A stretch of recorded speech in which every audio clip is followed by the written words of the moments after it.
Life in 1930s America was a patchwork of hardship and small joys, stitched together by resilience and imagination. The Great Depression meant people stretched every penny, yet they found clever ways to turn scarcity into tradition. Radios, soda fountains, and handmade toys offered comfort, while simple rituals gave hope in uncertain times. Looking back now, these details, both humble and inventive, paint a nostalgic portrait of an era defined not just by struggle, but by enduring spirit. Ah, kids, life back then had its own rhythm, its own small joys and struggles. I still remember how the gas station attendants would hand out free drinking glasses whenever we filled up the car. We weren't driving far, not with money so tight, but oh, how proud your grandma was of that little collection of mismatched glassware on our kitchen shelf. Each one felt like a tiny gift in a hard time, and, clothes weren't bought so easily at stores. Housewives like your great-grandma saved flour sacks because the mills printed them with flowers or checkered patterns. I can still see her hands smoothing the fabric, stitching a dress for my sister. She wore it like it was store-bought, and to her, it was beautiful. We didn't have refrigerators, no sir. The iceman came with his wagon, carrying those heavy blocks of ice with iron tongs.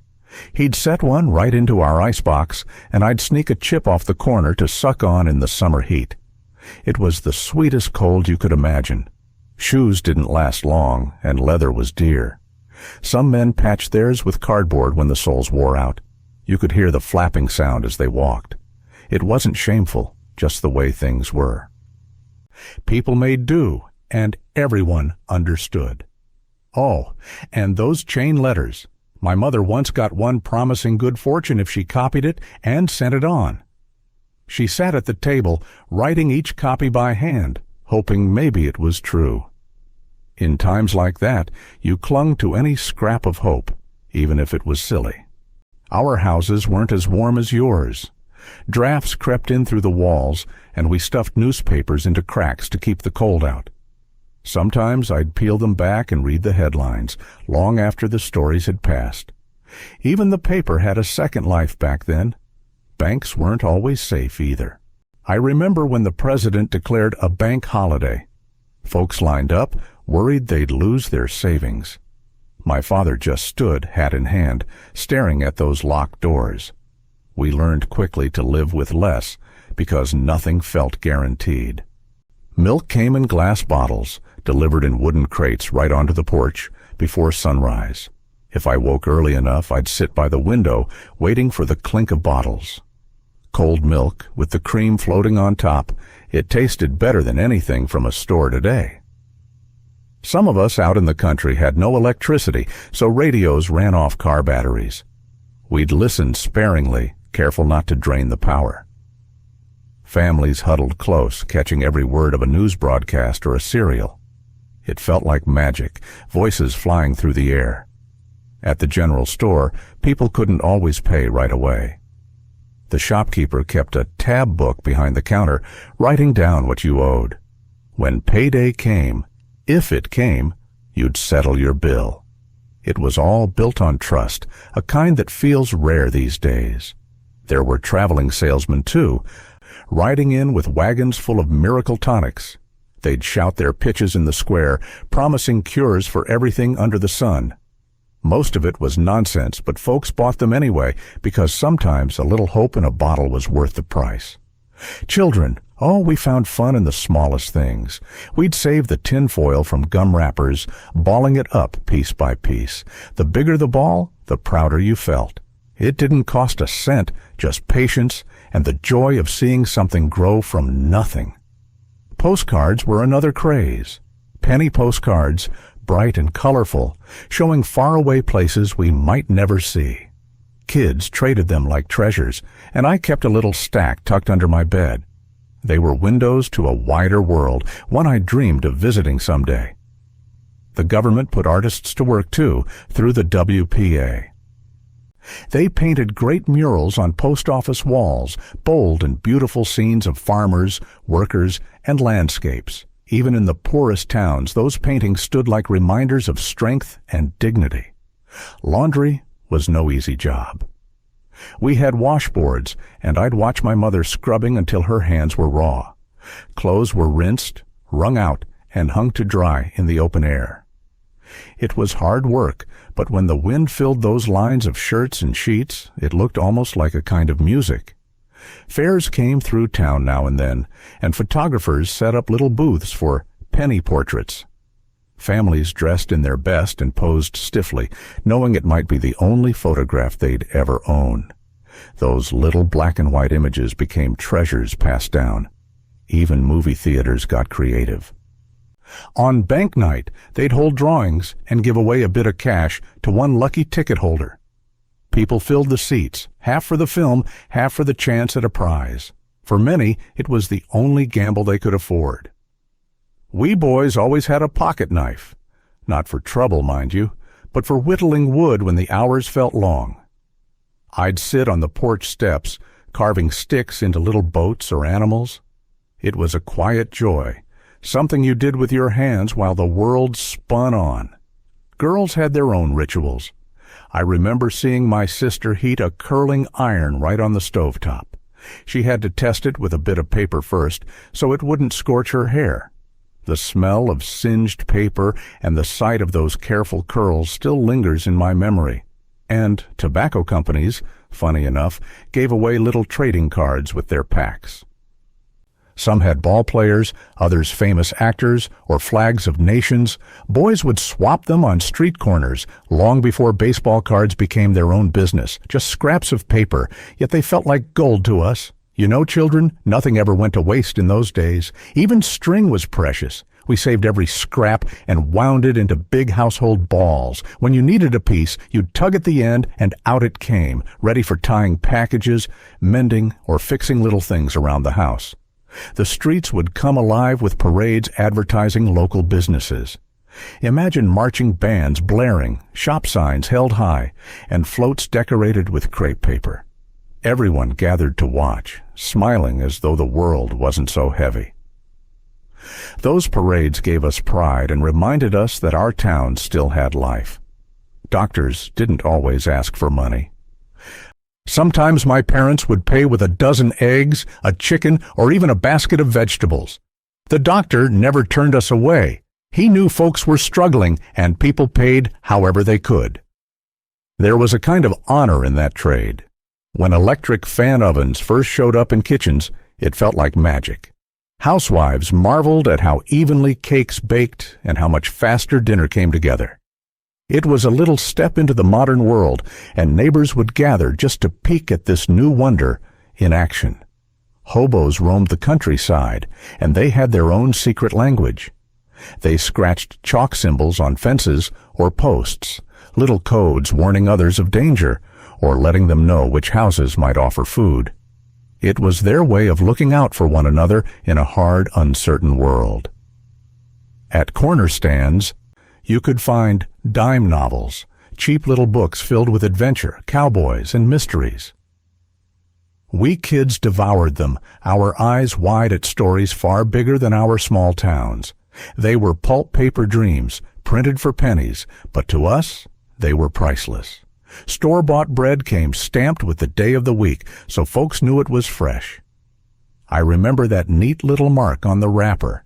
It felt almost futuristic, knowing when the loaf had been baked. Still, nothing beat the smell of homemade bread from our own oven.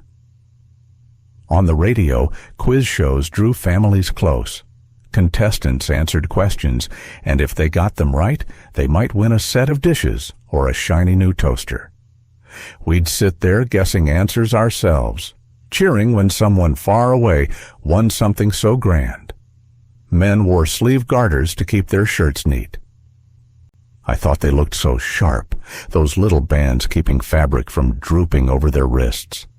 It was one of those small touches of pride, even when times were lean and new clothes were out of reach.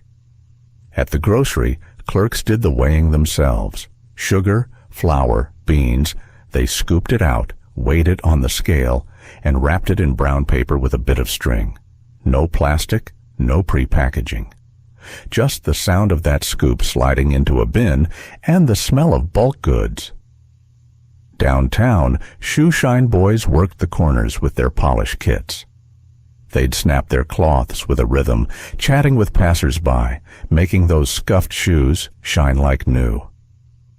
For a few cents, a working man walked away, looking just a bit more respectable. Sometimes peddlers pushed carts through neighborhoods, sharpening knives with a grinding wheel that sang as it spun. Housewives would come out with their dull kitchen knives, grateful for the service. The sound of that grinding wheel carried down the block like a song of usefulness. In dime stores, you could buy little hairnets folded neatly in tiny paper envelopes. Women would tuck them into purses or keep a stack at home, always ready to keep their curls in place. Such a small thing, but it made them feel tidy and proper. Butter molds were another treasure. Instead of plain slabs, butter could be pressed into fancy shapes, flowers, stars, or geometric designs. It made the simplest meal feel like a celebration. Even when food was humble, the presentation carried a touch of pride. Gasoline wasn't always sold at big stations. In small towns, you might see a pump right on the curb, and you'd pull your car alongside. The attendant would pump it by hand, filling your tank while neighbors waved as they passed. It was simple, almost neighborly.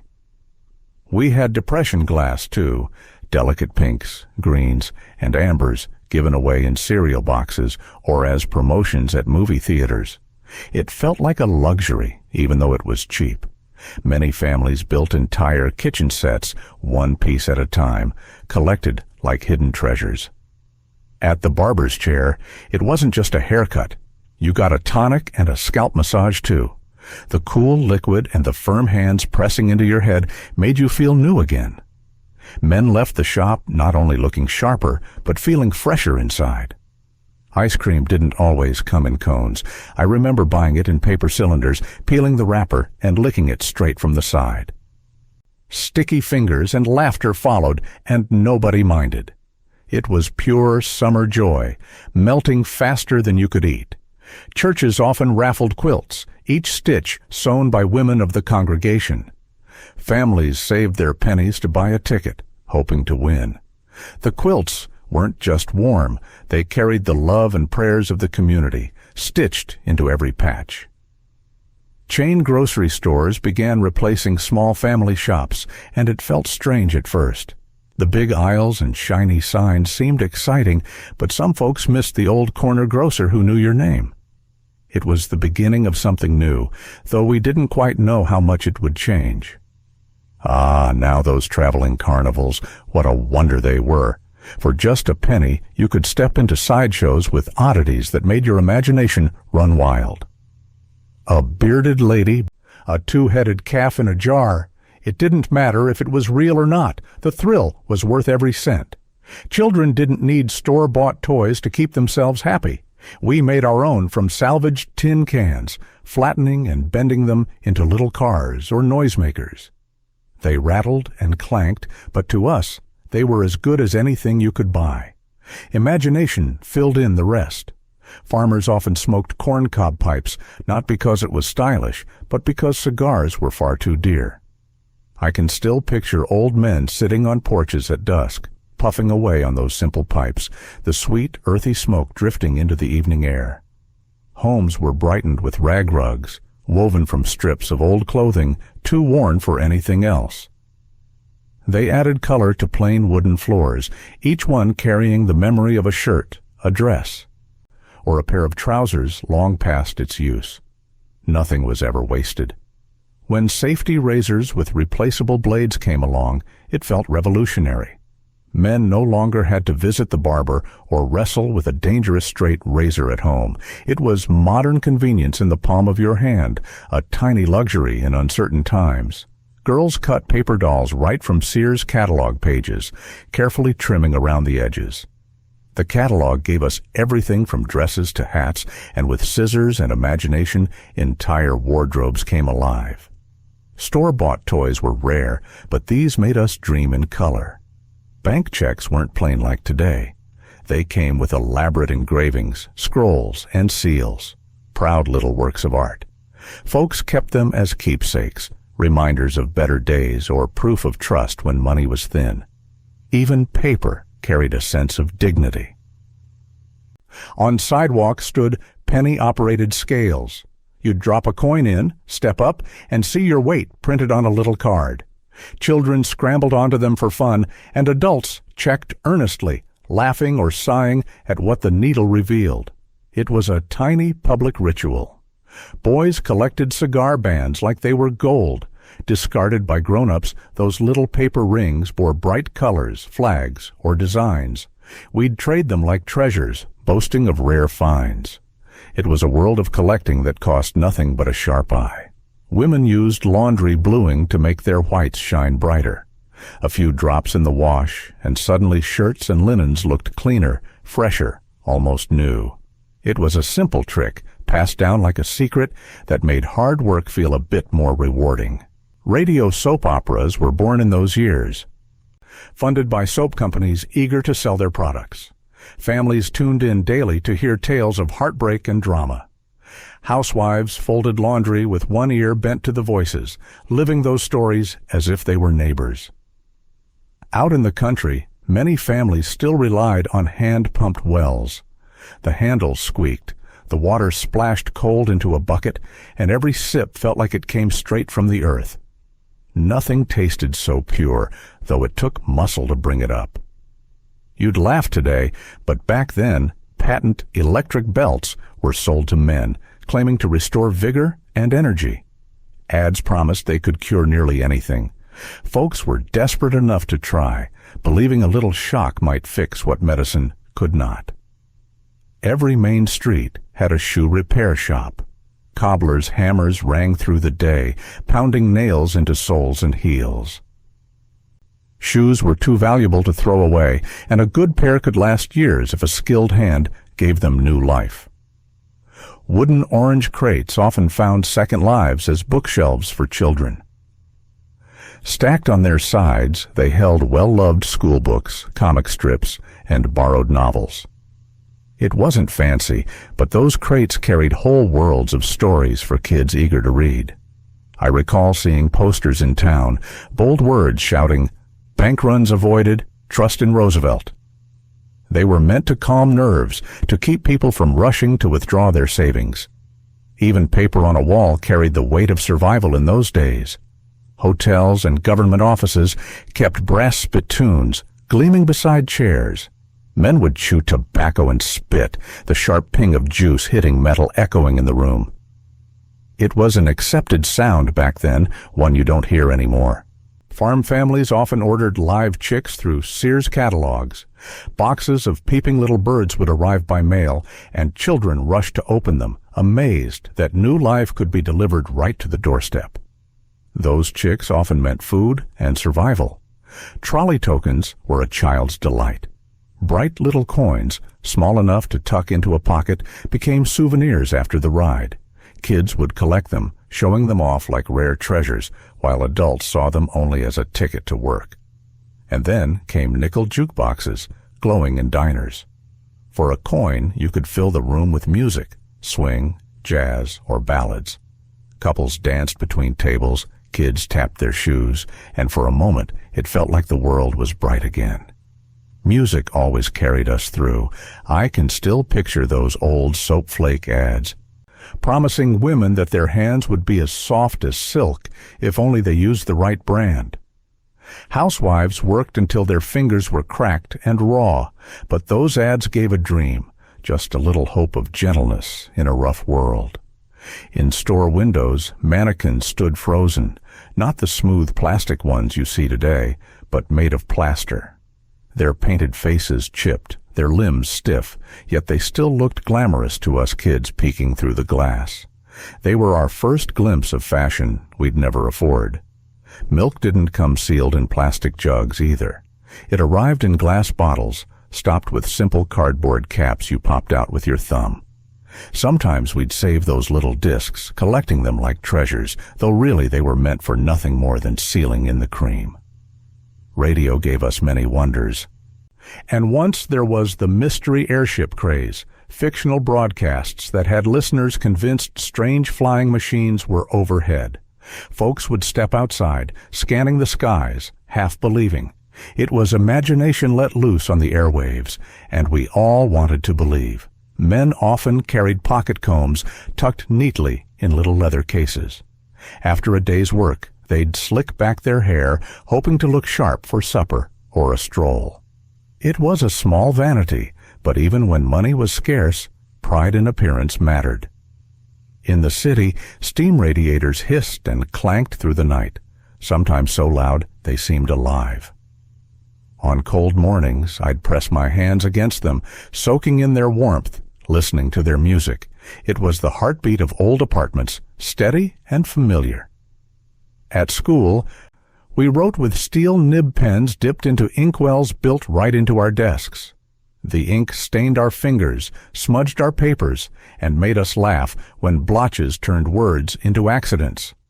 It was messy, but it taught us patience, one careful letter at a time.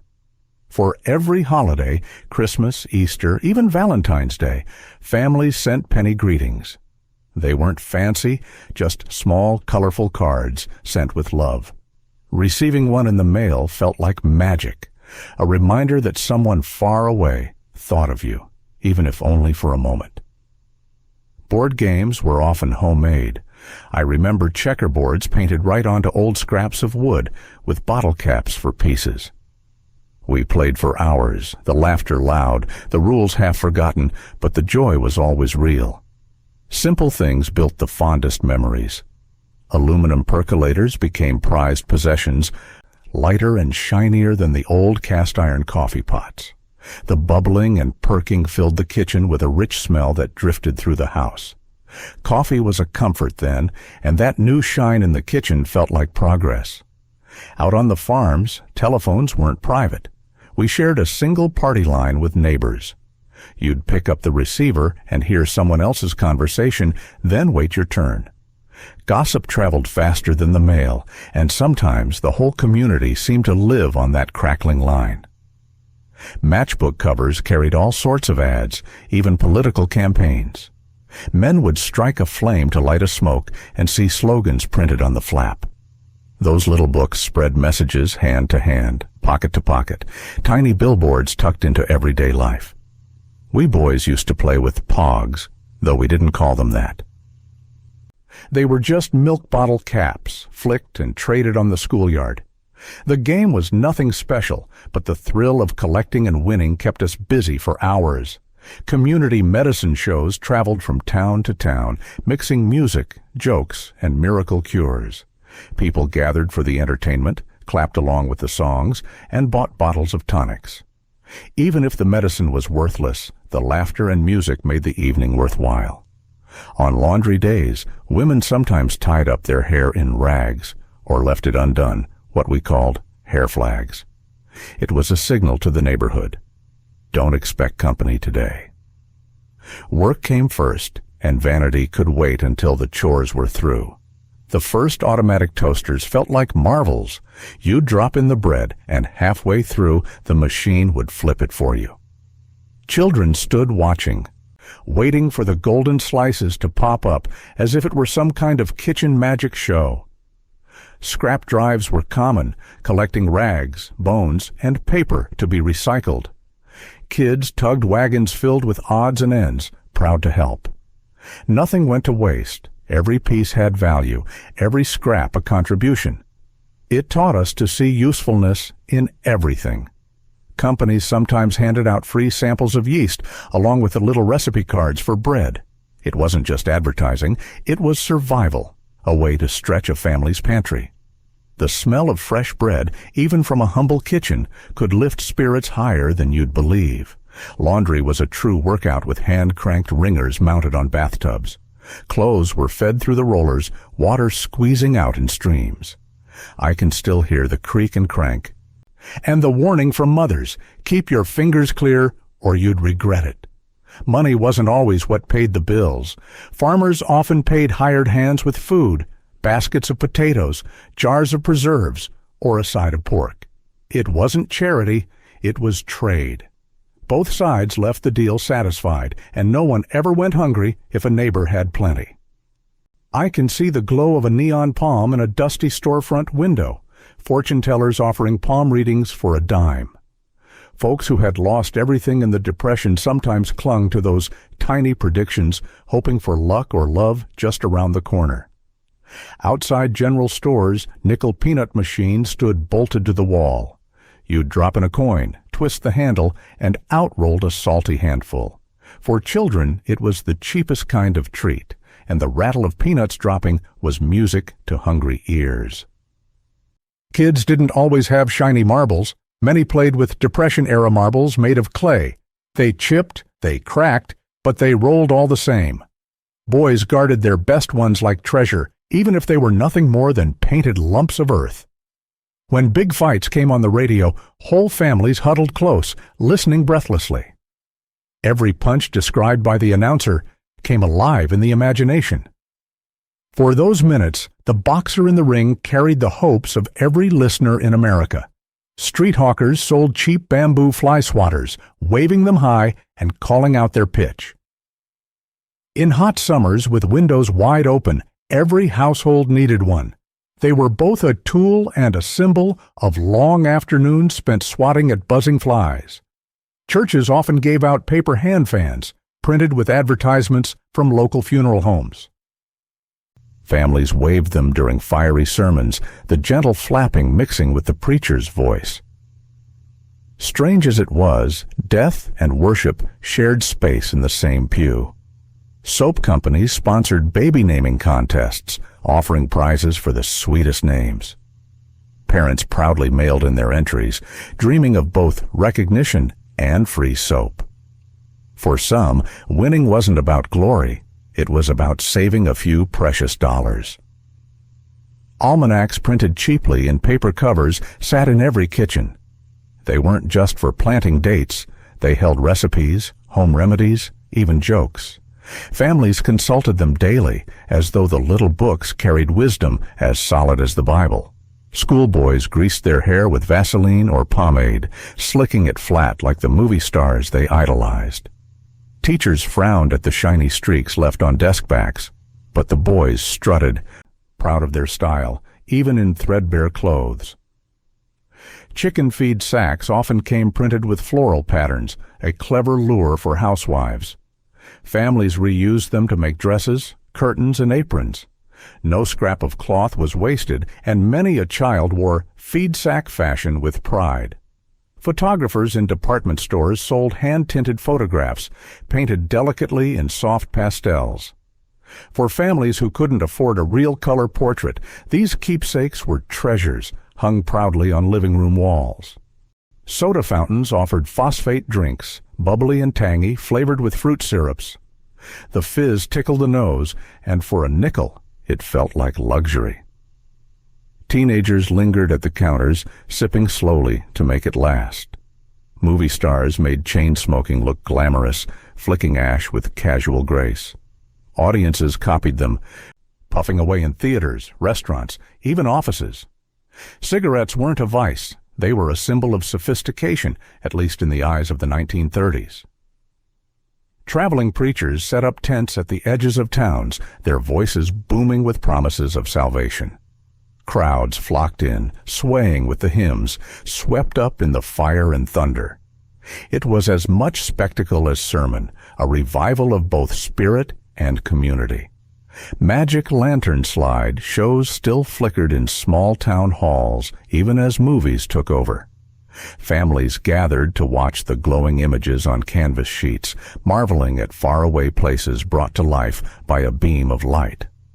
Some radios came with eye tubes that glowed green when the tuning was just right. Children would sit in the dark, mesmerized by the pulsing light, as if the radio itself had a living, blinking eye. When banks failed, towns sometimes issued scrip money, paper notes good only at local stores. People traded them like real cash, though their value was uncertain. Holding those flimsy bills felt both strange and desperate, yet it kept commerce alive. bowling alleys still relied on pin boys. Teenagers crouched behind the lanes, resetting pins by hand between every roll. It was noisy, dangerous work, but it kept boys employed and the alleys alive with clattering fun. In movie theaters, ushers with flashlights guided patrons to their seats. Dressed in crisp uniforms, they gave the evening a sense of ceremony, like stepping into a palace rather than a picture house. Housewives tuned in to kitchen concerts, broadcast mid-mornings. Music filled the room while bread baked or laundry soaked, turning chores into moments of escape. For many women, it was their only concert hall right there beside the sink.